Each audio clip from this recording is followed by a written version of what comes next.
sekali yang udah masuk ya. Sepertinya enak sekali mendengarkan Brainwave musik terapi yang judulnya Semangat Pagi. Brainwave ini adalah Brainwave Mental Terapi milik Mas R.B. Sentanu atau biasanya dipanggil Mas Yu. Bagi teman Nongkibar yang mendengarkan dengan headset mungkin terasa sekali enak ya, sambil menghubungi ramanya gitu ya. Bagi teman-teman Nongkibar untuk interaksi bisa menggunakan kolom chat. Mungkin bisa disapa dulu dari mana, kenalkan dulu nama, kemudian asalnya dari mana nih teman-teman Nongkibar. Saya mau absen satu persatu ya.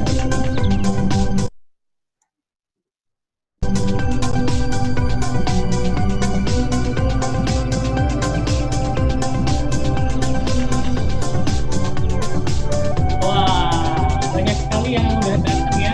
Banyak yang dari luar pulau, dari Pulau Jawa, ada dari Nunukan. Wah, selamat malam Mbak.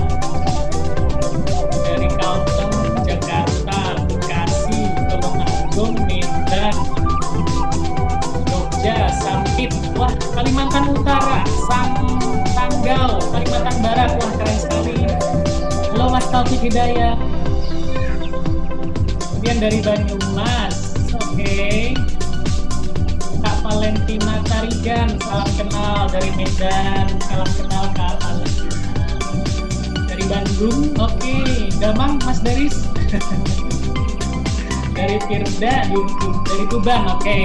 Haryono dari Banyuwangi, Mas Herianto, Nur Cahyo Banyuwangi, halo Mas, assalamualaikum.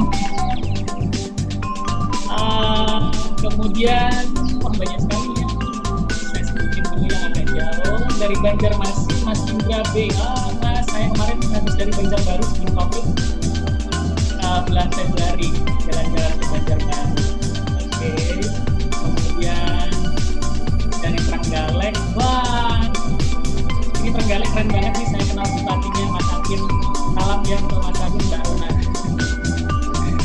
Mas Akin juga tertarik mau bikin Nongkibar di sana nanti.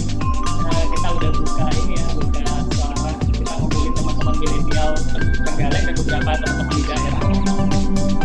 Dari Bekasi, hai Mas, assalamualaikum Mas Muan. Dari Malang, Mas Bayu, Kota Batu tepatnya, oke. Dingin kota Mas ya, kotanya Kapol dingin.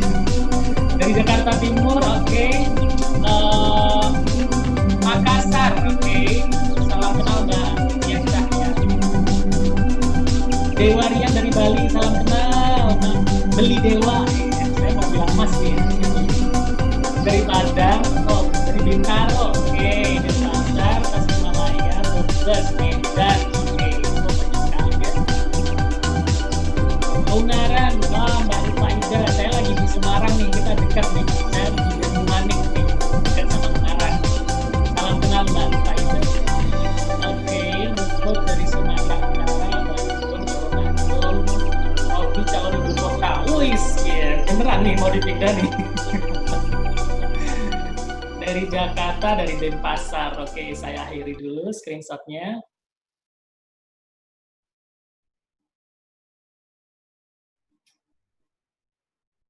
Oke, teman-teman sekalian, teman-teman Nongkibar.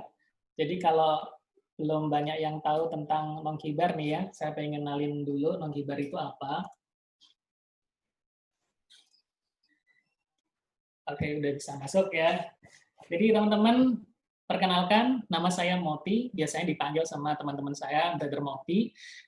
Saya founder dan juga inisiator dari gerakan Nongkibar. Nongkibar itu adalah nongkrongin ilmu bareng.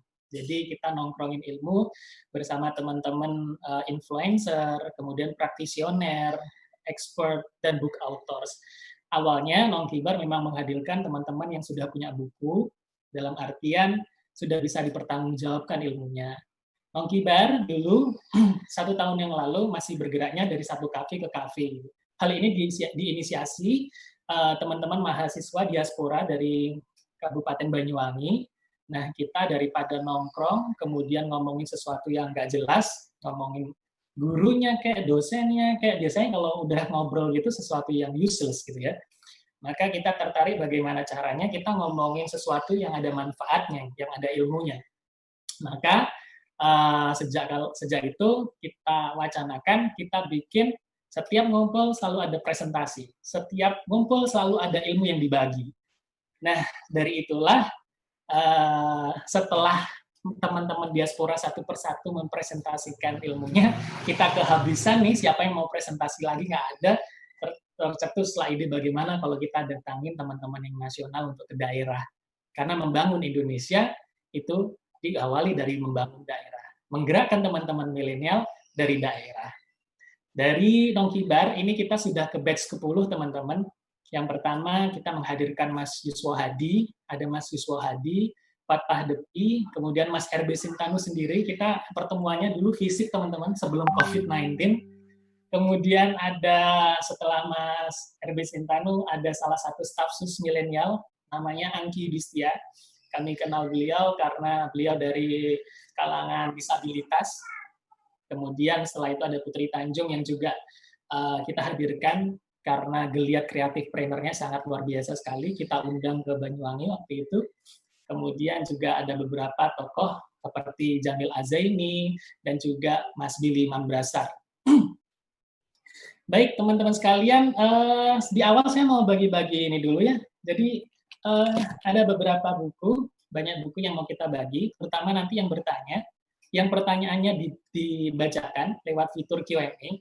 Jadi teman-teman nanti ada 2 fitur, ada fitur Q&A yang mana kalau bertanya silakan untuk ditulis saja di kolom Q&A. Kalau nanti terpilih kami bacakan, maka teman-teman akan dapat buku yang langsung dikirim dari rumah. Jadi yang dikirim langsung ke rumah. Jadi teman-teman kalau ngisi form itu alamatnya harus benar ya. Kalau enggak nanti sertakan nomor WA atau nomor HP biar dicatat sama admin Nongkibar. Nah, saya mau bagi-bagi dulu. Ada bukunya Mas Mardigu. Oh ya teman-teman doain. Barusan dapat kabar Pak Mardigu si bosman ini ya. Saya kurangnya enak nih bilang ya, bosman Sontolo ini. Ini lagi viral banget nih ya. Doain bisa hadir karena lagi lagi ada kesibukan yang sangat sibuk banget. Beliau lagi launching dia salah satu platform emas ya. Nanti bisa kita share lewat kolom chat ini ya. Ada bukunya beliau, judulnya Trans ya. Ini keren banget ya. Saya udah baca gitu ya. Bagi teman-teman siapa yang mau? Ada yang mau? Kalau mau coba raise hand ya. Raise hand kemudian saya undang untuk masuk dulu. Dan saya pengen kenalan. Oke, saya pilih secara random aja teman-teman ya, karena ini yang angkat tangan semua gitu ya, saya nggak tahu. Izinkan saya membuka video teman-temannya. Saya undang untuk jadi panelis terlebih dahulu. Ada Mas Catur Prayudi. Silakan Mas Catur, semoga berkenan hadir. Oke, halo, Assalamualaikum Mas Catur. Bisa dengar suara saya, Mas? Halo. Halo, Assalamualaikum Mas Catur. Halo, Mas Catur. Lagi cari headset kah, Mas? Halo, Mas Catur. Bisa? Bisa hadir? Halo. Saya hitung sampai 3 ya. 1, 2. Halo, Mas. Halo. Oke, 3. Mohon maaf ya, Mas. Nggak ada suaranya. Biar cepat nih. Saya pilih yang lain. Angkat tangan teman-teman ya. Ada banyak sekali nih ya yang sudah angkat tangan. Saya pilih ini deh. Yang paling atas sendiri. Mbak Rizky Ananda. Halo Mbak Rizky, selamat malam. Halo Mbak Rizky, Assalamualaikum. Selamat malam Mbak Rizky. Halo. Bisa dengar suara saya Mbak? Halo. Hai Mbak. Halo Mas. Oh, cowok. sorry. Ya memang nama saya bisa kanibal, bisa cewek, bisa cowok. Oh gitu ya, saya punya teman namanya Rizky Ananda memang Mas, dan itu cewek. Dan itu saya. Oh, Oke, Mas, mungkin video bisa diaktifkan? Bisa sih, tapi saya lagi di luar. Ya boleh lah. Oke, nggak masalah sih. Oke, Mas Rizky, dari mana, Mas? Ya, saya dari Mas Rizky. Bandung. Oh, dari Bandung. Damang, Mas. Kumaha, Damang. Alhamdulillah, Damang. Oke, alhamdulillah. Mas, selamat. Mas Rizky mendapatkan buku miliknya Pak Mardigu. Judulnya Trans. Ya. Yeah. Siap. Bisa ini nggak catat nomor handphonenya? Biar dicatat sama admin. Berapa, Mas, nomor handphonenya? Biar nanti dihubungi sama admin. Nomor, Yuk. bacakan nih nomornya. Ya, dibacakan aja nggak apa. Boleh kah? Kalau nggak, nanti chat langsung ke panelis, biar di chat ke panelis saja. Ya, jangan saya bacakan aja. panelis. Oh, dibacakan. Oke, oke. 0812. Yap. 0812 2380. Yap. 1179. Oke, Mas admin mau gimana? Saya mau bagi sedikit aja. Gimana, Mas? Saya mau bagi cerita sedikit aja. Oh, boleh, silakan. Tadi di awal-awal itu kan muncul ini ya, apa namanya, ada Mas RB Sentanu ya. Yap. Dan itu saya betul-betul merinding karena 15 tahun yang lalu beliau itu mentor saya. Masya Allah, dan beneran? Saya tahu betul Bambang Sentanu kan namanya. Ya, Mas RB Sentanu. Mau ketemu beliau. Ini beliau sudah ada di depan sebenarnya. Sangat mau sekali, Mas. Oke, Mas Nuno, ada fansnya nih. Oke. Assalamualaikum Mas Nuno. Wah, harus ke saya sapa dulu nih. Mas. Assalamualaikum, Mas. Halo, Rizky, apa kabar? Halo. Baik, Mas. Alhamdulillah. Saya nggak nyangka. Saya berpikir awal-awal tahun kemarin tuh saya kok inget Mas Nunu. Mas inget nggak? Saya dulu 15 tahun yang lalu pernah jadi membernya Mas Nunu di sebuah MLM lah, Mas. Oke. Bandung. Siap. Boleh ya? Ya, perjuangan. Ya, luar biasa. Ya. Wah, itu dulu Mas saya itu. Mas 15 usia berapa, Mas? Saya masih keluar SMA waktu itu. Siap. Wow. Itu satunya orang yang pernah di rumahnya Mas Nunu. Baik, Masya Allah. Oke. Udah mulai nyambung ya, alhamdulillah. Salam jumpa, Mas. Insya Allah ada waktu nanti ketemu Mas di sana. Amin. Ya, nongkrong terus di sini. Terima kasih Mas Rizky. Ya. Oke. Baik, siap. Makasih Mas Nunu. Siap. Oke, teman-teman, ada satu lagi. Tadi bukunya Mas Mardigu Wawi, Mas Wawi. Sekarang bukunya Mas Nunu nih. Memang saya panggil di akhir karena Mas Nunu habis ini yang panggil di akhir. Oke, saya change dulu ya. Oke, teman-teman silakan yang mau. Judulnya bagus banget ini ya. Saya meskipun sudah nggak remaja tapi suka baca yang ini karena ringan banget gitu. Memahami kuantum ikhlas dari sisi perspektif remaja itu ringan banget. Judulnya The Power of Quantum Ikhlas tapi for Teens. Nah, bagi teman-teman yang nggak remaja lagi, kayaknya boleh dapat buku ini. Silakan angkat tangan teman-teman, saya pilih dulu. Oke, ada Mbak Arinda Wulandari, silakan. Bisa join untuk jadi panelis terlebih dahulu. Ada? Halo, Mbak. Halo. Halo, Assalamualaikum.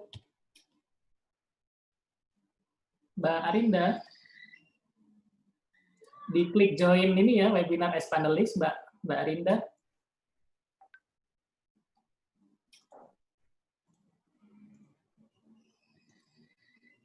Halo, Mbak Arinda. Oke, kalau nggak ada, saya pilih yang lain ya. Rona Ega. Karisma, oke. Mas atau Mbak ini ya? Oh, ternyata double nih yang dapat nih. Oke, saya ke Mbak Arinda dulu ya Mas Rona ya. Karena dia yang awal coba. Saya tes dulu, bisa nggak? Halo Mbak Arinda.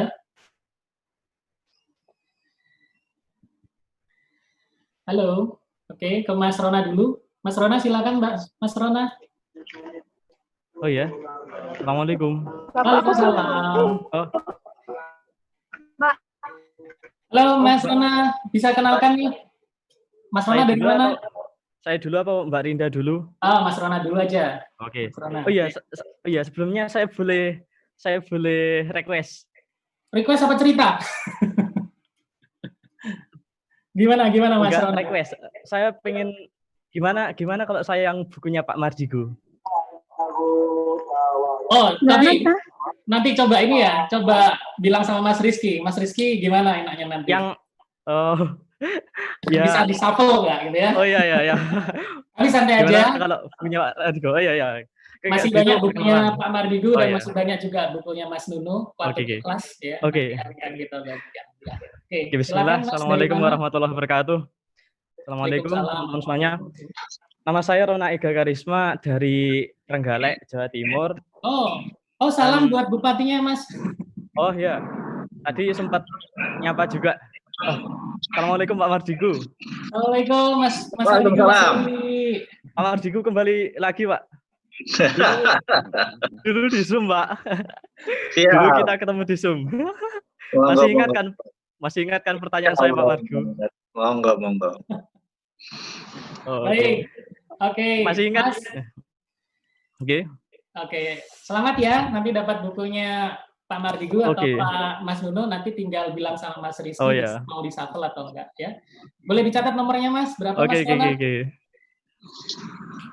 0878 Siap. 9874 Siap. 6912. Oke, siap. Terima kasih Mas Rona. Nanti dihubungi sama adminnya Nong Kibar. Selamat Anda mendapatkan sebuah buku yang dikirim langsung ke rumah. Tetap di rumah aja ya. Oke, siap. Baik teman-teman, di awal saya udah bagi-bagi door prize buku. Nanti bakal banyak buku yang tetap di door prize. Terutama ini beliau yang hadir di depan kita semua ini. Beliau adalah guru terbaik saya. Ya. Saya pernah ikut kelasnya beliau. Bentar saya perhatikan dulu. Oke. Saya pernah ikut kelasnya masing-masing dari beliau ini di Jakarta dan di Jogja. Sekali lagi, Assalamualaikum. Selamat malam, Mas Bobi. Waalaikumsalam semuanya. Oke. Assalamualaikum, Mas Nunu. Waalaikumsalam, Bro. Mas Bobi, apa kabar? Apa kabar, Mas Nuno? Nambah ganteng aja dia. Seger bener. Mantap. Baik, teman-teman semuanya. Kenapa kok saya tertarik banget mengundang Mas Nunu sama Mas Bowi? Karena beliau ini dari beberapa bukunya itu sangat mengena banget. Kalau dari bukunya Mas Mardigu hampir semuanya kena, termasuk Mas Nunu. Tapi yang paling saya suka adalah ya tulisan beliau yang Berani Kaya, kemudian Tajir Melintir, dan Pengusaha yang nggak ada matinya nih. Kemudian kalau bukunya Mas Nunu ada Kuantum Ikhlas sama Karakter 360 sama Zona Ikhlas, 3 buku itu yang saya sukai. Namun bukunya udah diambil teman ya beberapa bulan yang lalu, saya belum update, saya tadi cari di Gramet udah habis. So ada sesuatu yang unik gitu ketika Mas Nunu bilang bahwa sadar itu adalah dasar dari kehidupan. Terus kemudian kalau Mas Wawi bilang kaya itu cara mengejarnya itu ada caranya sendiri.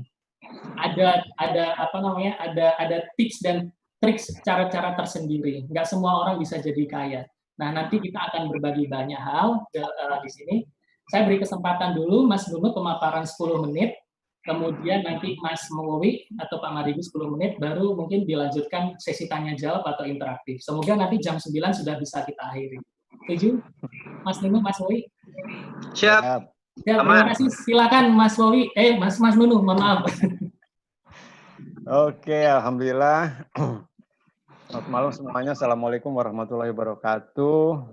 Luar biasa, saya senang sekali bisa ketemu di sini. Mas Wowi kangen nih ya, karena ini sebenarnya malam ini alam membuat kita ketemu karena rencana kita terakhir mau ketemu itu memang ya nggak jadi ketemu gitu kan? Bener. April ya harusnya kita kejanjian itu ya. Gara-gara COVID kita jadi nggak ketemu nih ya. Jadi ketemunya di udara nih. Iya. Oke. Nah, apa yang mohon izin Mas Wowi, saya mau Mangga. Ya. Jadi malam ini saya dikasih tema adalah wisdom ya, millennials wisdom for better future. Ya. Yang pertama saya mau ucapkan prihatin ya untuk mereka yang terkena dampaknya secara langsung, maksudnya yang wafat dan kemudian para dokter ya, relawan dan lain sebagainya. Semoga semuanya cepat berlalu dan kita kembali bisa hidup normal. Namun kita juga sebenarnya kena dampak secara langsung sehingga malam ini kita mau cari arti dari pertemuan kita, ya. Jadi, nah, COVID atau saya jarang sebut, saya sebutnya pandemi karena memang juga bagian dari kalimat yang harus kita secara sadar kita pilih.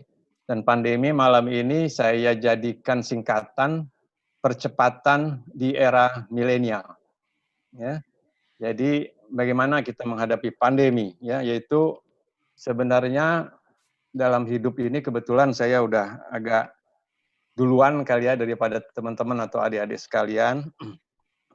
Jadi kita apapun yang terjadi malam ini kita mencoba bagaimana kita berselancar di atas gelombang pandemi. Ya. Nah, percepatan apa sebenarnya? Jadi banyak orang yang kelamaan mikirnya, kelamaan ngambil keputusannya atau ngambil langkah. Ya, hidup itu antara krisis dan kesempatan, itu paling banyak kesempatan itu adanya di era krisis. Ya. Dan inilah eranya kita ngambil kesempatan. Dan kalau saya dulu waktu masih agak mudaan gitu ya, ada nongkibar kayak gini, wah, saya nggak tahu sekarang udah jadi apa ya. Dulu kita sangat nggak seperti sekarang lah ya. Nah, intinya saya sudah mengalami krisis udah 4 kali lah. Tahun 88 krisis saya pada diri saya sendiri, lalu 98 itu kita krismon, dan kemudian 2008, ya kan. Nah sekarang, ya, jadi 4 kali krisis ini ya udah cukup hafal juga sebenarnya apa yang harus dilakukan. Nah, pada dasarnya saat ini saya kira krisis dari semua krisis yang udah 3 kali sebelumnya ini mempersiapkan saya sebagai orang tua sekarang untuk nemenin anak muda, anak-anak saya, anak-anak cucu kita ke depan supaya hidupnya lebih baik. Nah, percepatan apa? Percepatan supaya wisdom bisa sejajar dengan knowledge. Karena kemarin itu dunia lari cuma pakai knowledge, cuma pakai otot sama otak, nggak pakai wisdom. Nah, wisdom itu keteteran. Akhirnya dikasihlah kita contoh polusi luar biasa, kita dikasih orang hutan kebakar, kita juga cuek aja, kita dikasih gunung sampah, ya, melayang-melayang di atas lautan, kita pikir bukan urusan gue gitu kan. Padahal itu semua hasil kita cuma pakai knowledge sama otot, nggak pakai wisdom. Nah, jadi setiap ada kejadian itu pasti ada pesan buat kita. Di buku saya terakhir ada IPTN, itu hashtag saya keluarin. Itu adalah supaya mempersiapkan kita ikhlas dengan PTN. PTN itu petunjuk tuntunannya. Nah, termasuk setiap kejadian tersimpan petunjuk tuntunannya bagaimana kita ikhlas. Nah, ini petunjuknya sangat besar, sehingga kita nanti insya Allah sambil ngobrol-ngobrol gini, saya harapkan anak-anak ke depan, anak cucu kita itu bisa berpikir jauh, ya, tanpa harus tua. Ya, seperti Mas Moti ini luar biasa, saya sangat bangga dan juga teman-teman sekalian saya kira sama. Itu adalah generasi muda yang mengambil peluang, memimpin, merubah Banyuwangi jadi seperti ini. Itu ada di belakang layarnya sebenarnya Bro Moti ini yang luar biasa juga. Nah, supaya apa? Jadi kita bisa berpikir jauh, supaya jadi bisa pemimpin dunia yang akan datang. Nah, itu yang nanti mempersiapkannya Mas Wowi itu ya. Nah, kenapa kita berpikir jauh? Karena kita nggak bisa badan kita nggak bisa kemana-mana. Kita kejepit sama semua ketakutan, ya, hanya di pojok semua. Kita cuma disisakan nafas kita dan jantung kita yang berdetak, dan akhirnya kita dipaksa sadar untuk napasmu itu yang paling penting sekarang. Bisa napas aja udah untung. Sadar nggak kita itu? Ya. Nah, jadi kenapa kita kejepit baru seperti itu? Karena hemat saya, kita sebelumnya menyebarkan ketakutan. Dan ketakutan itu sekarang sedang balik ke semua orang, semua presiden, semua raja, semua saja itu semua sedang diinikan ketakutan. Karena ketakutan yang kita sebarkan lewat tindakan-tindakan yang kurang bijaksana. Itu nanti PR sama-sama, bagaimana bisnis lebih bagus, bagaimana politik lebih bagus, bagaimana pergaulan lebih bagus, kita mulai dari sekarang. Yang ketemu akhirnya kita menemukan apa yang penting sebenarnya buat kita. Yang penting itu ternyata, mungkin kalau saya simpulkan, ternyata manusia itu nggak butuh banyak, dia hanya butuh yang esensial aja, yang basic gitu kan. Nah, sebelumnya udah banyak lemak, banyak gimmick, banyak pura-pura, banyak yang nggak perlu kita kerjakan, yang orang lain pengen tapi kita nggak pengen, cuma terpaksa akhirnya ngabisin waktu, ngabisin uang, itu namanya lemak-lemak yang akhirnya kita nggak bisa lakukan juga sekarang. Itu kita diminta sadar, mungkin itu nggak perlu kita lakukan. Ya. So ini wisdom-wisdom yang bisa kita petik ya. Nah, kita berpikir out of the box gitu kan. Katanya kita diajarin out the box. Ya sekarang ini kita praktekin. Kalau orang pada sedih, mohon maaf, kita ikut prihatin, tapi kita perlu gembira. Ada apa ini? Ya, setiap masa pasti ada buahnya, ada sesuatu, ada angin baru yang masuk. Mari kita baca. Terus kita dibilang juga pakai helikopter view, gitu kan? Ayo kita keluar ke atas. Apa sih kita ini siapa? Ternyata kita bukan siapa-siapa. Ya, bangsa Indonesia itu bangsa spiritual, ketuhanan yang Maha Esa itu nomor 1. Kita itu bukan siapa-siapa, nggak ada artinya apa-apa. Semua ini karena Tuhan. Jadi kita mungkin malam ini juga saya ajak untuk menjadi instrumennya ya. Kita ini manusia hanya instrumennya dan sadar ya Allah, ya Tuhan, saya ini disuruh apa? Kenapa kau berikan ini? Ya, nah kalau pakai hati kita berdoa dan ngobrol seperti ini, nongkibar kayak gini, insya Allah nanti malam atau besok akan ada IPTN-nya. Ya, seperti tadi baru di awal Rizky udah bilang, ternyata katanya kan dari Bandung tadi ya, nggak sengaja atau kok bisa katanya. Ternyata ini Pak RB dan dia sebut satu kerjaan kita. Ya, tadi Mas Wowi nggak masuk tahun 2000-an, ternyata dia juga terlibat di situ, gitu kan. Loh ini kok yang pertama menyapa adalah teman kita yang dulu tahun 2000 juga. Ini ada apa? Nah, jadi sebenarnya ada apa kita dikumpulkan malam ini, gitu kan. Nah itu ya. Jadi kita sekarang nggak boleh bergerak badannya, ya, yang bisa bergerak cuma otak sama hatinya. Nah, disinilah kekuatan kuantum kita punya urusan. Ya, Tuhan bilang katanya, aku dengarkan, kabulkan setiap doa dan terutama doa yang diucapkan dari hati. So, saya ajak semua untuk ikhlas, untuk happy, ya, untuk berkarya di masa seperti ini. Dan nggak susah karena ternyata kalau sebelumnya nilai-nilai itu kayak ditabrakan atau berseberangan, sekarang itu sedang diatur bahwa nilai spiritual itu harus jadi dasar daripada nanti nilai material. Ya, dia nggak perlu diadu-adu, tapi material juga jangan mendominasi. Dia harus menjadi satu seperti ini. Ya, nah itulah nilai spiritual apa sih? Kebaikan. Kebaikan yang kita akhirnya ketemu bahwa kita hanya perlu, orang kota, orang desa sekarang sama. Butuhnya cuma basic needs, yaitu makan aja, dan makan juga nggak perlu yang bagaimana, gitu kan. Dan kemudian good relationship seperti ini, saya senang sekali, ya. Dan kemudian healthy living, obrolan kita, ya kan, ide kita, cara kita menimpali kehidupan, ya, celotehan, celetukan kita, itu yang sehat lah. Ya. Nah, jadi rasa senasib Ini adalah wisdom, bahwa kita sekarang senasib sepenanggungan, social capital kita adanya di situ. Nah, saya kira nanti Mas Wowi atau semuanya bisa ini ya, kekuatan anak muda dan semua yang basic-basic ini, UKM, saya suka dengar Mas Wowi cerita, kita akan bisa berikan makna. Saya kira itu kesadaran-kesadaran yang muncul karena sadar itu dasar, ya kan? Kalau nggak sadar, kita hidupnya nggak punya dasar. Meskipun kaya, nggak ada dasarnya dia. Kalau nggak punya dasar, pasti tumbang. Kita boleh bergaya-gaya 100-200 tahun, tapi suatu hari ketika dia tidak, dasarnya adalah sebuah kesadaran yang pertama sama Tuhan, yang kedua kita sesama, ya harus adil dan beradab, yang kemudian sadar hidup bahwa kita ini harus bersatu, jangan ribut melulu, gitu kan. Dan kalau ribut, yang keempat sadar masalah, itu adalah kita tinggal musyawarah, ngobrol aja yang enak. Nah, yang kelima kita happy, sadar bahagia, membangun kesejahteraan bagi seluruh rakyat Indonesia. Saya kira itu kesadaran-kesadaran yang bisa menjadi titipan malam ini. Ya, mungkin udah lewat kali 10 menit, mohon maaf kalau kelewatan. Jadi kita, yang paling penting bagi saya sekarang, sehat itu adalah yang utama.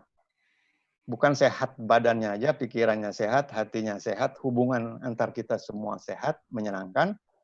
Dan selamat is the new currency. Bahwa kita masih selamat, itu yang paling utama. Itu yang paling mahal, dan jaga keselamatan, besarkan keselamatan, saling menyelamatkan, gitu ya. Nah, itulah arti dari COVID ini yang bisa kita ambil dan nanti kita ejawantahkan dalam bentuk-bentuk tindakan yang nyata. Ya. Terima kasih sementara itu Mas Brother Moti, saya kira ya waktunya. Matur nuwun. Oke, terima kasih banyak Mas Nunu. Wah, saya banyak dapat catatan nih Mas ya. Terutama tentang selamat, ini bakal jadi istimewa currency. Memandang perspektif wisdom itu dari sisi spiritual ya Mas Nunu. Ini 10 menit saya berikan ke Mas Wowi. Mas Wowi tentang sadar kaya nih. Saya baca mengikuti, saya jujur banyak perubahan memandang tentang kekayaan, tentang material, milenial itu harus menjadi pribadi yang kaya.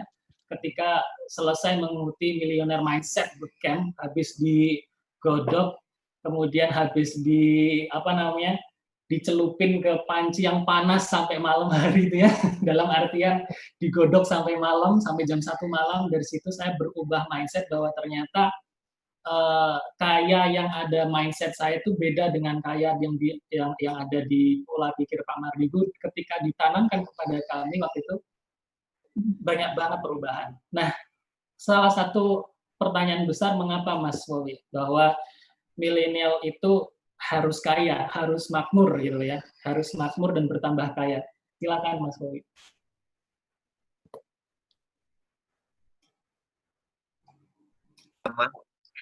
Terima kasih buat waktunya. Sekali lagi Assalamualaikum warahmatullahi wabarakatuh. Waalaikumsalam. Yang terhormat, yang saya cintai Mas RB Sentanu, Mas Moti. Jadi biar kayak formal aja dulu kayak pejabat. Jadi temanya sebenarnya cukup berat ini kalau kita urai dengan pelajaran 10 menit gitu ya. Tapi mengapa mesti kaya? Karena saya pikir kaya adalah hak semua orang. Jadi manusia itu terlahir memang sudah kaya, dan tugas kita hanya membuang hal-hal yang jelek dari diri kita. Begitu yang jelek itu terbuang, ya pengalaman saya ya tinggal yang kinclongnya. Jadi kita ini dalam hidup akan ketemu banyak batu sandungan, dan semakin keras itu batu tersebut adalah yang paling membentuk kita terbaik. Jadi the hardest stone to make your knife sharp. Itu semakin keras harder stone-nya, pedang Anda akan semakin tajam, gitu ya. Dan COVID-19 ini adalah one of the best membentuk bangsa, negara, pribadi, family. Ini ini nggak akan pernah kembali dalam kehidupan mungkin saya dan Mas Nunu gitu ya. Yang lain mungkin saya nggak tahu apakah 20, 30, 40 tahun lagi masih ada. Tapi kita selalu mengambil momen itu now, gitu ya. Nah, saya mungkin bukan orang yang motivator yang bagus, tetapi saya cuma seseorang yang memiliki pengalaman mungkin sedikit lebih banyak dari sahabat semua teman-teman milenial. Jadi suatu hari shit happen in my life gitu. Suatu hari hal buruk terjadi dan sangat buruk. Kira-kira waktu itu 2004-2005. Dan nggak ada hal yang saya bisa lakukan waktu itu. Karena benar-benar kalau kita lagi shit happen gitu ya, apa yang kita sentuh jadi tai gitu ya. Kita ngomong maaf aja, gigi 5 aja langsung ya. Nah, kita kadang-kadang ngomong sama semesta, ngomong sama Allah itu kayak nggak denger gitu. Dan saya adalah termasuk orang yang percaya bahwa God speak to mankind, Tuhan bicara dengan umat manusia itu dari zaman dulu hingga akhir zaman nanti gitu ya. Jadi yang jadi masalah adalah bukan kepada siapa Tuhan berbicara, tetapi siapa yang mendengar. Jadi waktu kalau kepala lagi cupet, lagi masalah, beban lagi berat, itu gimana bisa mendengar suara Tuhan gitu ya? Nggak mungkin gitu ya. Nah, di 2004-2005 itu saya berhadapan sama sahabat saya, Mas RB Sentanu, Mas Nunu, saya curhat. 2004-2005 itu di Hotel Le Méridien di jam 8 malam, saya ingat banget, di depan kolam renang. Nah, benar ya, Mas Nunu ya?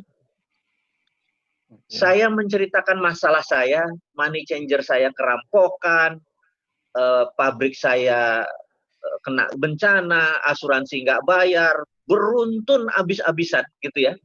Dan partner saya yang money changers ini anak orang kaya, dia melakukan kesalahan, terus dia ngabur.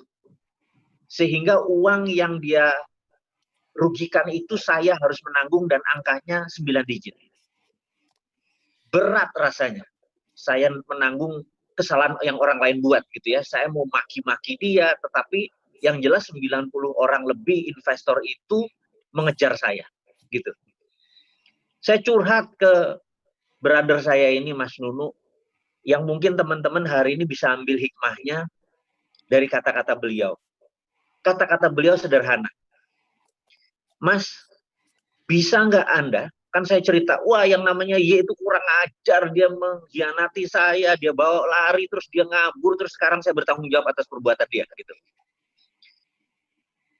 Mas Nunu, saya ingat sahabat saya ini saya hormati banget karena beliau teman di kala duka. Jadi terbaik-baiknya teman adalah teman di kala duka gitu ya. Friend indeed is a friend indeed gitu ya.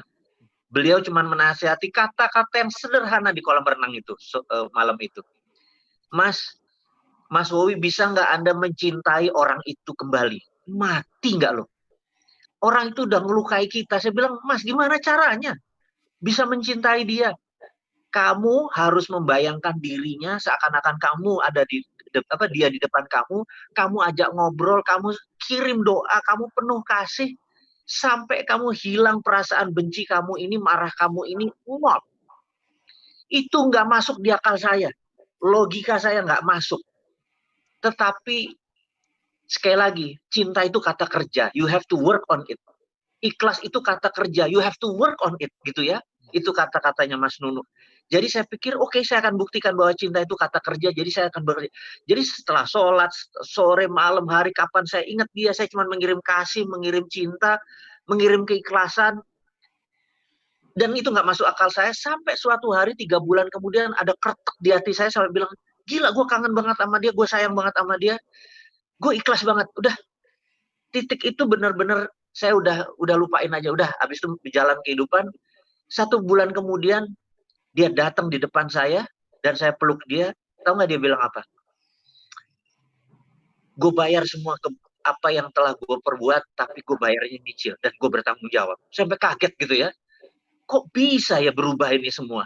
Nah, itu the power of ikhlas.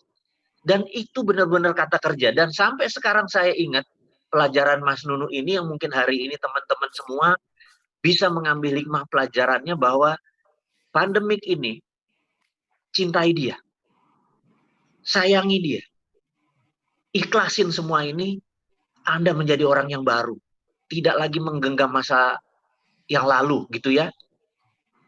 Karena sukses itu sebenarnya adalah jalan ke depan harus gampang, harus ringan. Dan untuk gampang dan ringan itu ikhlas buang semua apa yang ada jadi genggaman itu. Dan saya tahu teman-teman yang lagi mendengarkan saat ini mungkin juga ada yang lagi masalah, lagi deep shit juga dalam hidupnya gitu ya. Untuk mengikhlaskan dan meninggalkan untuk bebannya menjadi ringan nggak gampang. Tapi sekali lagi, saya ingat kata-katanya Mas Nunu, sahabat saya adalah cinta itu kata kerja. You have to work on it. Jadi saya rasa saya nggak panjang-panjang, ilmu saya nggak banyak. Mudah-mudahan ada faedah 10 menit ini. Sahabat saya Mas Nunu, terima kasih buat ilmunya. Dan Mas Moti, kelas Anda boleh kendalikan lagi. Terima kasih. Assalamualaikum. Waalaikumsalam warahmatullahi wabarakatuh. Masya Allah, luar biasa banget Mas Wowi.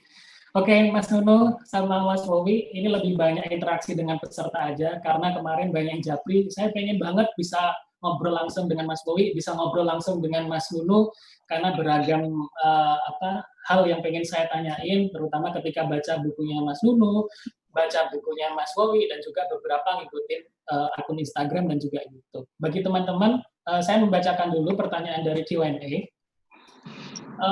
Ada pertanyaan, saya ambil pertanyaan yang sesuai dengan topik ya teman-teman. Jadi kita topiknya hari ini tentang sadar kaya, tentang bagaimana membangun wealth, membangun kemakmuran, terutama bagi teman-teman milenial. Oke, ada pertanyaan. Assalamualaikum Pak, saya punya anak usia 15 tahun, bagaimana caranya membranding anak supaya punya jiwa entrepreneur sejak kecil, dan kira-kira jualan apa sih yang saat ini cocok untuk anak-anak kelas 1 SMA? Saya berikan dulu pertanyaan ini ke Mas Nunu. Bagi teman-teman yang mau nanya, silakan diberikan kepada siapa lewat fitur Q&A. Saya berikan dulu ke Mas Wowi ini pertanyaan. Gimana Mas? Kira-kira anak-anak yang bagaimana caranya bisa membangun jiwa entrepreneur sejak kecil? Jadi kalau pendapat saya, bisnis itu simple, gitu ya. Dan bisnis itu adalah pengulangan-pengulangan hal-hal yang terkecil. Dan menjadi pebisnis benar, Anda harus bisa jualan. Dan tidak semua salesman itu bisa jadi pebisnis. Jadi belajar jualan itu adalah menjadi fardu, menjadi wajib gitu ya, menjadi bisa jualan. Dan saya pikir pada saat ini di era digital, dan saya tahu bahwa 20% UKM Indonesia saat ini kebal corona, alias dia tidak jatuh. Ada sahabat saya Yoyo, omsetnya naik 300% 2 bulan terakhir. Satya masih 28 tahun, Alvan 23 tahun. Semua adalah pebisnis 4.0 berbasis digital. Jadi mereka memang kebal resesi. Dalam hal ini kebal corona, bukan kebal resesi. Karena mereka memang biasa menggunakan serangan udara. Jadi battleground-nya bukan daratan seperti brick and mortar, atau brick mortar itu adalah brick itu batu bata, mortar itu adalah semen. Di mana yang tradisional itu adalah kita harus membangun toko, membangun kafe, membangun kantor, ada brick dan mortar. Tapi di zaman sekarang brick mortar itu nggak ada. Zaman sekarang brick mortar itu adalah digital gitu ya. Nah, jadi saya sangat sarankan untuk yang muda-muda ini adalah melakukan digital marketing. Anda bisa menjadi reseller, menggunakan social media, Anda bisa link, Anda share, Anda jadi affiliate, Anda jadi reseller, Anda jadi dropship. Itu jauh lebih powerful, dan ini Anda tidak meninggalkan rumah. Anda benar-benar bekerja dengan jari Anda gitu ya. Nah, anak-anak sekarang ini emang friendly to gadget. Jadi saya menyebutnya generasi C. Generasi C itu adalah connected generation. Jadi mereka connect ke apa aja, connect gitu ya. Gadget, ke tools, ke ini. Jadi sahabat, bagi yang punya putra-putri usianya teenagers di atas 13 tahun, sampai mungkin kuliah, saya sarankan masuk ke dunia digital, menjadi affiliate, menjadi reseller, dan hanya untuk nge-feel aja, mengenal apa yang namanya menjual, mengenal apa namanya membangun trust. Karena jualan itu 82% bukan karena produk, tetapi karena percaya pada yang menjual. Jadi, how to sell yourself before you sell your stuff. Bagaimana Anda menjual diri Anda sehingga Anda dipercaya, baru Anda menjual produk Anda. Itu adalah esensi daripada selling. Dan selling itu Anda harus build. Anda harus pelan-pelan membangun kepercayaan tadi. Nah, begitu trust orang banyak, convenience dengan kita, jual apa aja kita laku gitu ya. Nah, itu mungkin saran yang singkat dari saya. Terlalu teknis sih. Saya harapkan malam ini non teknis sebenarnya, lebih ke spiritual. Monggo lanjut. Baik, ada pertanyaan Mas Nunu dari Pak Edi Rusman, dari Mas Edi Rusman. Ini begitu luar biasa dan sangat dibutuhkan untuk Indonesia saat ini, yaitu bagaimana membangun kesadaran rasa agar kita dapat mengembangkan wisdom sehingga dapat beriringan dengan knowledge. Jadi wisdom bisa beriringan dengan knowledge. Dalam hal ini kita ingin berbuat kepada banyak orang, namun terkendala dalam komunikasi dan pemahaman tentang kesadaran rasa itu dari perspektif yang beda, Mas. Sehingga banyak yang mendinai ajakan-ajakan kita karena mungkin secara frekuensi masih belum sama. So, bagaimana kita memberikan pemahaman sadar rasa ini dengan mudah dan nggak ada penolakan gitu, Mas. Silakan, Mas. Iya, terima kasih untuk pertanyaannya dan kesempatannya. Ini keren banget Pak Edi, karena untuk sadar memang manusia itu harus bisa merasa, ya. Nah, ini buat yang bertanya tentang arti pertanyaannya, yang mungkin adik-adik, karena tanpa rasa kita tidak bisa sadar, ya. Ya, dengan rasa kita baru sadar, oh ini panas. Gitu. Dirasain panas, oh ini namanya panas, gitu kan? Nggak bisa dikasih hanya 40 derajat dan lain sebagainya. So rasa ini yang hilang sebenarnya. Ya, jadi selama ini kita punya macam-macam, tapi kita karena tidak rasa, ya, atau salah rasa, akhirnya kita salah sangka. Nah, kita tidak merasa kaya tadi itu, ya kan? Nah, untuk sadar kaya kita harus merasa kaya. Nah, untuk misalnya tadi mengajak orang ya, meyakinkan orang gitu ya. Saya kira saya sendiri, mohon maaf, tidak pernah berusaha mengajak orang. Saya hanya tadi menjual diri dalam bahasanya Mas Bowie, adalah saya jual rasanya saya. Yang saya bawa ngobrol di sini itu yang saya rasa. Yang saya ingin dapatkan, yang saya ingin rasakan dan ingin kenali, ingin bagikan, itu saya bawa. Jadi saya belajar dulu untuk merasakan. Karena kalau bahasa Jawanya saya ingat orang tua dulu bilang lebih baik bisa merasa lebih baik daripada merasa bisa. Nah, ya, dengan knowledge kita merasa bisa tuh biasanya, tapi kita bisa merasa dulu. Jadi latihan dulu kita, bahwa tadi bisa nggak kita merasakan bahwa pandemi ini menemani kita, bukan menakut-nakutkan kita. Kemudian timbul rasa yang tadi cintai dia, gitu ya kalau bahasa Mas Bowie. Nah, kita belajar di situ. Ya, dengan kita bisa belajar, kita menampilkan rasa itu, orang lain akan melihat. Nah, rasa itu luar biasa kerjanya. Dia lebih cepat daripada pikiran.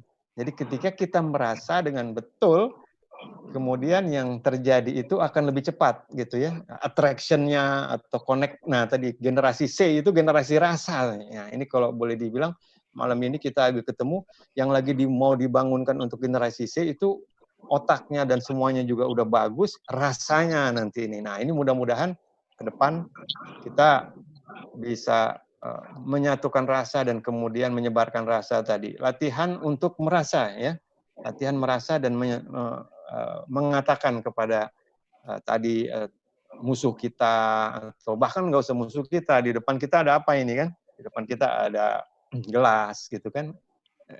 Kita pikir gelas itu biasa, padahal kalau kita rasain nggak punya gelas gimana kan? Nah, di situ kita rasain terima kasih sama gelas. Jadi kita bersyukur sama segala sesuatunya. Saya kira itu bisa dimaknai dan diolah, ya. Lebih banyak merasa bisa menambah rasa syukur kita ya Mas Nunu. Betul. Saya lanjut pertanyaan berikutnya dari Mas Aditya Rosadi. Di pertanyaan ini ditujukan untuk Pak Wowi, Mas Wowi. Bagaimana cara kita mengambil bisnis agar sejalan dengan keyakinan kita, Mas Wowi? Dan Mas Wowi, apa sih yang mendasari bikin rumah yatim? Padahal kan udah enak tuh kan, kok masih ribet mikirin anak-anak yatim gitu, Mas Wowi? Semua saya ini orangnya sederhana, kepala saya simple, otak saya mikirnya nggak terlalu panjang gitu ya. Dan semua teman-teman tahu bahwa saya ini nakal gitu. Jadi saya ini bukan punya uang baru membangun rumah yatim gitu. Tapi saya cuman saya itu trading dengan Allah, itu saya trading gitu.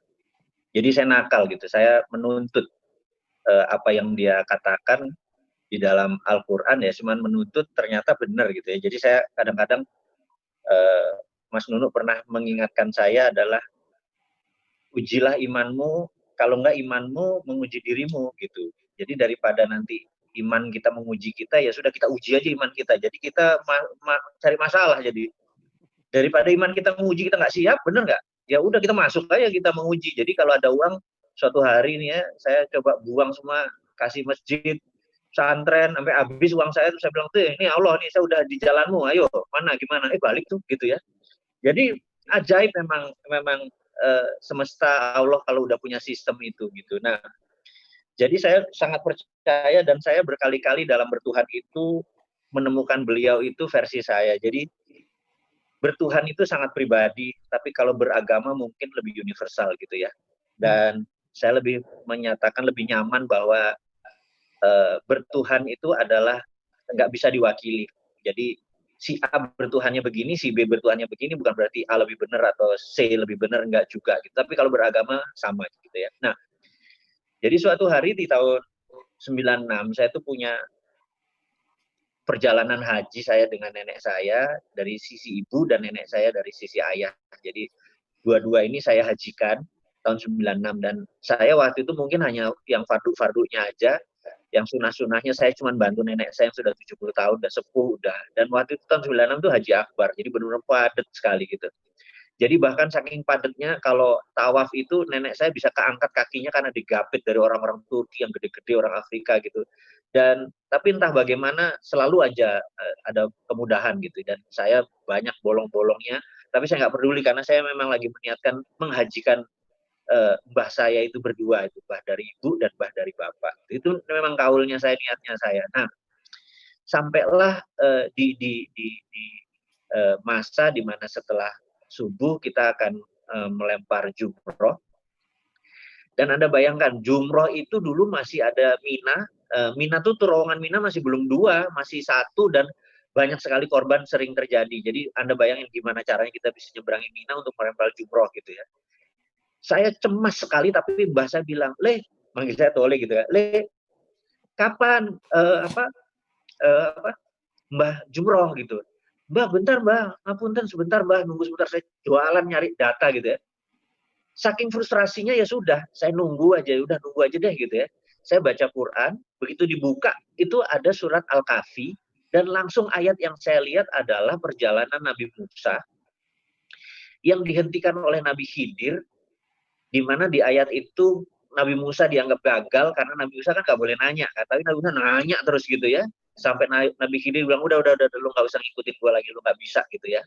Nah, terus dia buka rahasianya bahwa rumah yang dibangun itu adalah milik anak yatim dan di rumah anak yatim itu ada harta. Itu saya kaget melihat tulisan itu dan saya stabilo, jadi sambil pensil saya kurek-kurek, di rumah yatim ada harta ya gitu ya. Jadi saya nggak nganalisa, terus saya dalam hati niat, ya Allah saya punya 11 toko, 1 toko ini saya mau jadiin rumah yatim. Tapi saya minta ya Allah, ini lancarin, mbah saya ini jumroh gitu. Terus udah saya niat kayak gitu, saya mbah ayo mbah, bismillah mbah, saya gandeng dua-duanya. Anda tahu, saya tuh lempar jumroh itu kalau di Aqobah, di itu kan kayak apa mangkok gede gitu, mbah saya tuh sampai nempel ke pinggiran itu terus Bismillahirrahmanirrahim gitu ya. Sampai bilang, kok kosong ya? Saya bilang gitu ya. Sudah dia lempar, saya balik gitu. Teman-teman jamaah bareng itu, wih, mbah udah nak, udah kata gitu. Mereka pada, oh ya yuk jalan ke sana terus balik lagi. Mana orang penuh gitu. Kita sampai bingung, kosong gitu ya. Nah, pulang berhaji itulah saya ya melaksanakan kaulnya saya, satu tempat saya jadikan rumah yatim Indonesia. Dulu namanya masih Yayasan Husnul Khotimah tahun 96. Dan sejak saat itu dari satu dapat sumbangan 40 ton beras sebulannya, kita buat ke panti 2 di Cilember, di Cilodong, ini akhirnya punya 60 lebih dan alhamdulillah saat ini ya berapa 69 anak-anaknya sekitar 7 ribuan lah gitu ya, berkembang. Dan jadi saya pikir itu bukan karena waktu itu saya belum berada, jadi malah terbalik. Jadi saya bukan memberikan apa yang saya sebagian dari pendapatan saya, tapi saya memberikan seluruhnya apa yang saya punya. Tapi sistem memang begitu, memang itu janji gitu. Jadi saya ada banyak teman-teman kiai atau ulama yang bilang, kamu berdagang dengan Tuhan, dan tapi itu benar karena diizinkan gitu. Emang dia bilang kok di rumah yatim itu ada harta, dan itu nggak usah dianalisa lagi. Jadi sahabat semua, jangan nunggu kaya untuk memberi. Memberi itu tidak harus harta, bisa hati, bisa semangat, bisa doa, tapi memberi itu, Tuhan itu paling anti kekosongan. Contoh ya, ini pelajaran Mas Nunuk juga ya. Anda punya baju di kamar Anda, itu 10. Percaya saya yang Anda pakai cuma 4. Yang sering Anda pakai, yang 6 tuh nggak pernah Anda pakai. Gitu ya. 6 itu Anda ambil, Anda berikan kepada yang membutuhkan. Percaya saya dalam sebulan 10 lagi. Karena Tuhan itu anti kekosongan. Jadi give first, then you will get. Kasih dulu, Anda pasti dapat. Itu pelajaran Mas Nunu yang selalu saya ingat sampai sekarang. Dan teman-teman, itu menurut saya password untuk sukses. Jadi bukan what to do, apa yang dilakukan, tapi why. Kenapa Anda melakukan gitu ya? Dan why itu memerlukan kesadaran. Dan tadi kesadaran tadi dimulainya dengan rasa. Jadi sejatine sukma sejati itu sejatine rasa gitu kata Mbah itu kan. Sukma sejati itu ya rasa itu tadi gitu. Nah, aku kepanjangan nih kayaknya. Udah kita lanjut lagi yang lain pertanyaan.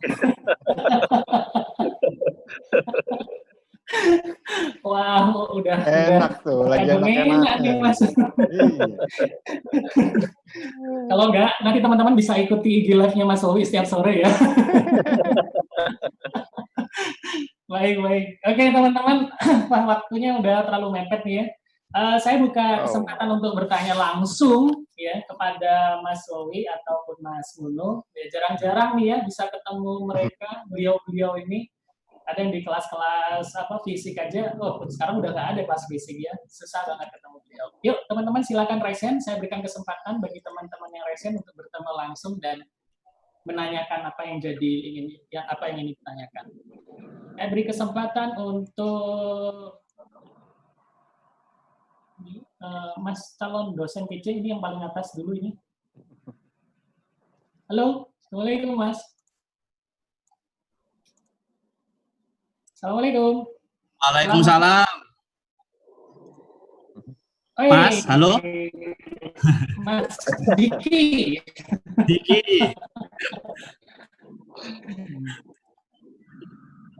Ya, siap Mas. Silakan Mas Diki. Pertanyaannya untuk siapa nih? Untuk berdua. Mas Wowi. Siap, silakan. Oke, assalamualaikum warahmatullahi wabarakatuh. Selamat malam Mas Wowi, Mas Anu. Terima kasih kesempatannya. Nah, Mas Busman ini kan lagi viral lagi nih, sejak pertama yang di videonya Mas Helmi Yahya, itu udah viral, rame. Terus lebih rame lagi yang di Mas Deddy Kobuser. Nah, itu lebih rame lagi. Cuman, saya minta tanggapannya mengenai banyak yang komen nih di Twitter, itu katanya, Bosmanku ini kurang literasi, masalah pajak, selat malaka dan sebagainya. Padahal memang kalau kita lihat di podcastnya sama Mas Deddy itu kan sangat berbobot semua. Jadi emang idenya itu memang di luar nalar semua. Menurut saya loh ya, saya dengerin podcastnya di Deddy Kobuser tuh kayak gini ya, bisa nggak mungkin nggak ya dilakukan oleh Indonesia? Tapi Bosman mau bersuara seperti itu. Kalau saya lihat sih nggak ada, intinya kan nggak ada dari prinsip Bosman untuk ini bohong nggak, karena ketika di Helmiaya saya tahu kalau Mas Wowi ini adalah nasionalisme sejati dan Mas Helmi aja sampai salut sama Mas Wowi. Jadi saya pasti Mas Wowi ini punya punya rahasia-rahasia yang kenapa dia bisa melontarkan ide seperti itu. Kenapa Mas Wowi itu bisa berpendapat seperti itu. Nah, saya sih butuh tanggapan lebih lanjut mengenai itu karena di situ nggak ada sesi tanya jawabnya di podcast. Jadi hanya satu arah. Jadi saya ketika mencatat juga lihat di Twitter, oh iya, yang benar siapa ya? Saya butuh tambahan literasi. Gitu aja sih. Oke, isinya daging semua ya. Iya, mantap makanya. Jos. Terus pertanyaannya butuh tanggapan doang nih. Butuh tanggapan aja deh mengenai itu kan di Twitter tuh banyak yang ngomong Bosmanku ini kurang literasi.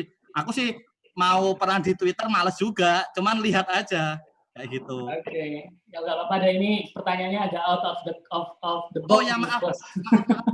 Tapi nggak apa-apa deh, mungkin Mas Wowi mau menanggapi Mas. Jadi saya menyatakan bahwa salah satu cara untuk menyelesaikan masalah ekonomi di Indonesia adalah menggunakan choking point, di mana 4 selat utama di Indonesia itu yang dilalui oleh peradaban internasional dipajaki seperti halnya di zaman Sriwijaya, Hang Tuah, Hang Nadim.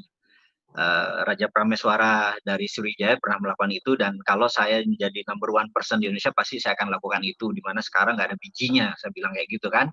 Nah, terus saya dianggap tidak tahu literasi atau hukum internasional tahun 1982 pasal 39 UNCLOS. Mas, pasalnya aja gua hafal, Mas. Jadi jangan bilang gua nggak tahu gitu ya. Nah, tapi apa sih yang nggak saya lawan? Printing money itu adalah saya melawan IMF, bener nggak?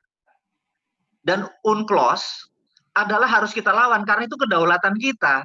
Lu daerah dilewatin, terus lu mau kasih gitu tanpa dia buang tai di tanah air dia buang bensin, dia buang tokai, kita yang bersihin. Lo gila kali nggak minta pajak atau fee atau apa segala macam dan takut sama UNCLOS. Terus dibilang gua nggak tahu UNCLOS gitu yang tahun 82 gitu.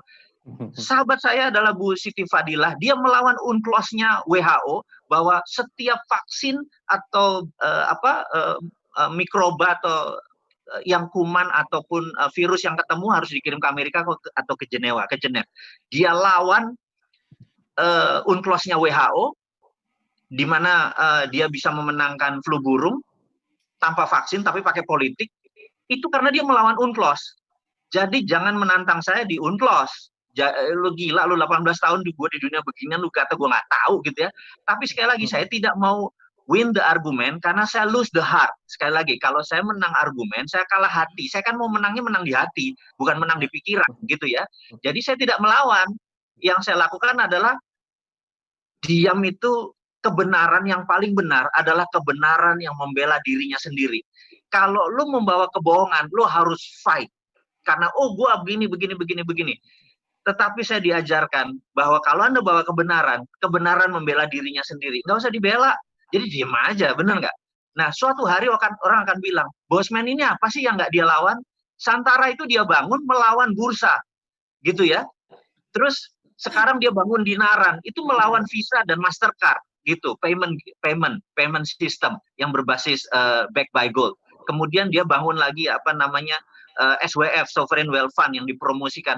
Itu melawan World Bank gitu ya. Terus UNCLOS, saya lawan, gila kali gue nggak terima. Dan lu memenangkan argumen bahwa kita harus ngikutin UNCLOS internasional gitu. Ya pilih aja sekarang jadi presiden, jangan gue. Kalau gue mah gue lawan gitu ya. Nah, mudah-mudahan Mas Diki dapat gambaran betapa gilanya otak koslet saya ini. Jadi kalau itu terjadi demi NKRI garis lurus, gua hajar lah gitu. Mudah-mudahan kejawab Mas. Siap, mantap. Terima kasih Bosman. Inilah keluarnya Mas Wowi ya. Kalau kita omongin ya gini keluarnya Mas Wowi. Itu aslinya kalau ini. Iya. Tapi nggak apa-apa, saya jadi jelas. Soalnya saya juga akhirnya mencari tahu tentang ide-ide yang Bosman lakukan, kayak yang di mengenai yang podcast sama Mas Helmi Yahya. Jadi saya malah mencari tahu dari apa yang Bosman lontarkan. Jadi emang kita jadi dari nggak tahu jadi akhirnya mencari tahu dengan sendirinya kayak gitu. Jadi terima kasih sebelumnya udah menggemparkan di tengah pandemi ini. Oke, terima kasih Mas Diki. Saya berikan kesempatan untuk yang lain, teman-teman silakan untuk raise hands. Waktunya udah semakin mepet nih. Yuk, siapa yang mau? Saya pengen cewek ya. Gantian. Ada Mbak Fitrina. Silakan Mbak Fitrina Ayupli. Namanya keren ya, Mbak Fitrina Ayupli. Silakan Mbak. Halo, Assalamualaikum. Mbak Fitri. Halo. Bisa join Mbak Fitri? Halo, Mbak Fitri. Oke, sudah join. Tinggal diaktifkan aja Mbak videonya.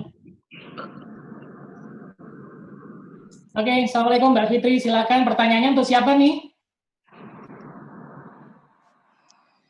Di-unmute dulu.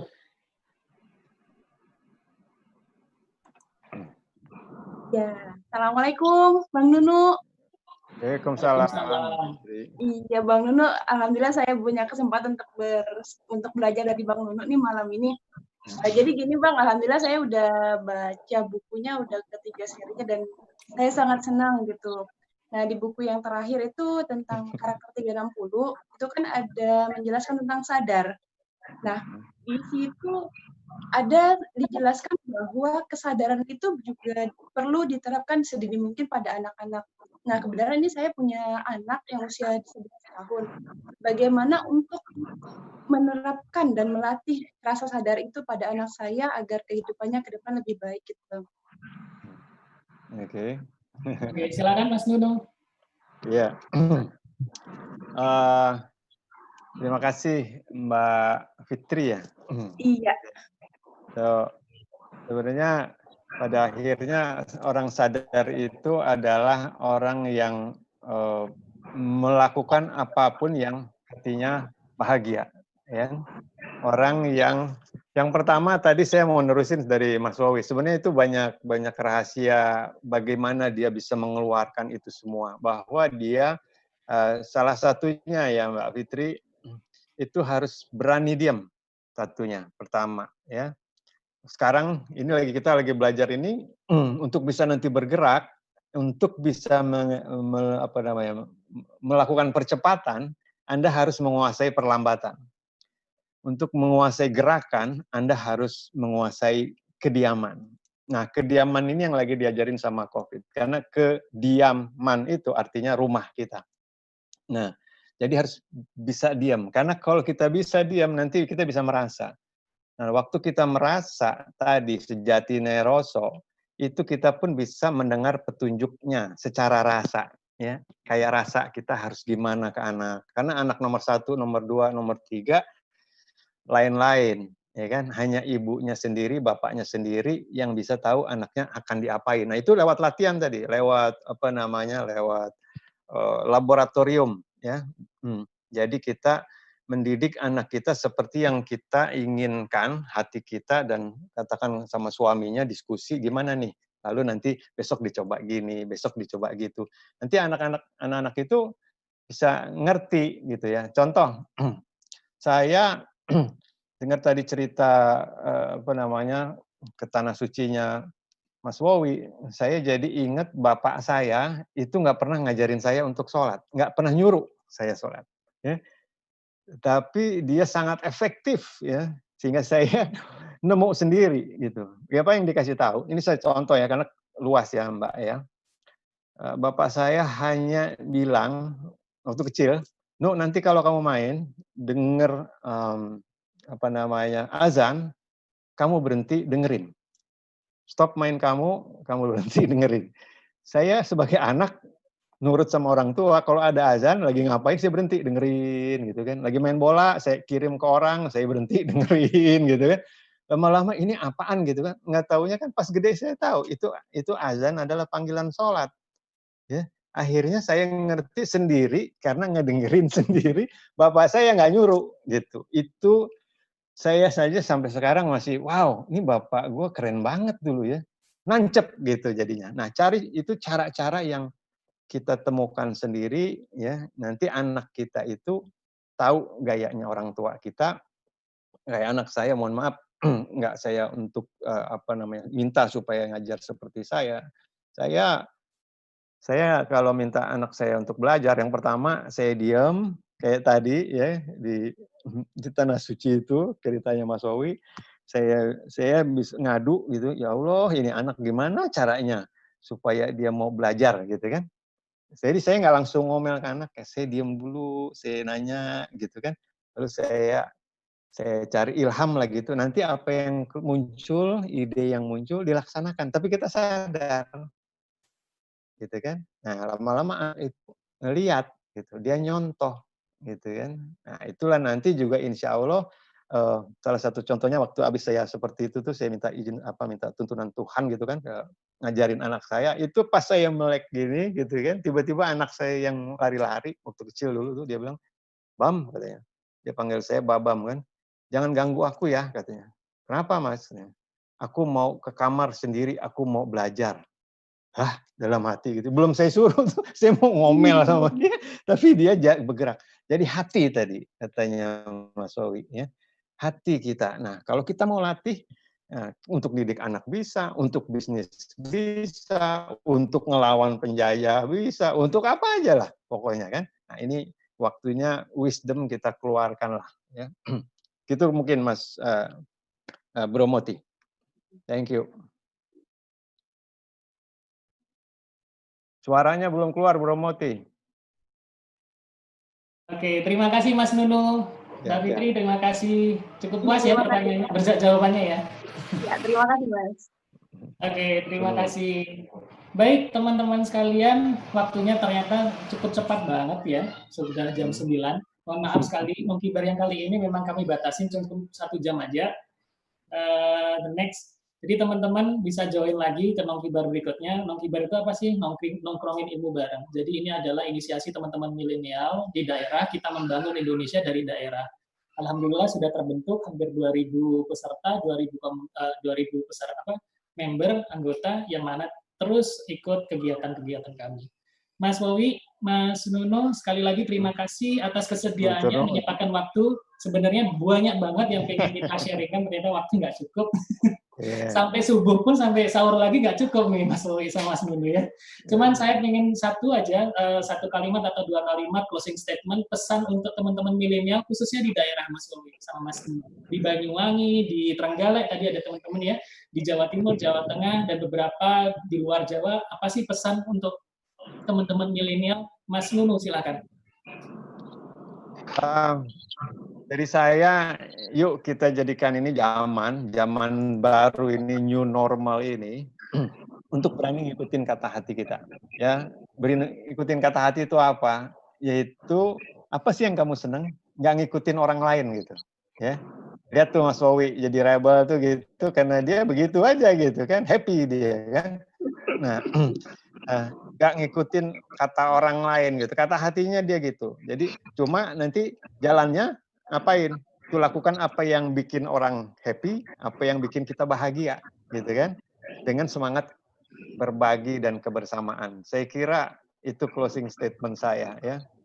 Ke depan insya Allah Indonesia akan jaya lah dengan kita semua. Ini bayangin kalau 1.000, 2.000 ini Mas Wowi pimpin aja monggo lah. Pasukan siap. Ada yang bilang the humble rebel katanya tuh. Waduh, keren. The humble rebel betul. Baik, terima kasih Mas Nunu. Silakan Mas Wowi. Teman-teman, saya cuman memberikan 1 menit, mungkin nggak nyampe, adalah di mana di podcastnya Mas Deddy Corbuzier mengingatkan bahwa COVID ini banyak yang mengatakan ini ujian, ini masalah dan lain sebagainya, dan apa pendapat Anda seorang bosman? Saya bilang blessing. Ini nggak datang 2 kali dalam kehidupan Anda. Ini adalah the hardest stone to make your knife sharp, gitu ya. Ini adalah batu yang sangat keras yang membuat pedang Anda sangat tajam.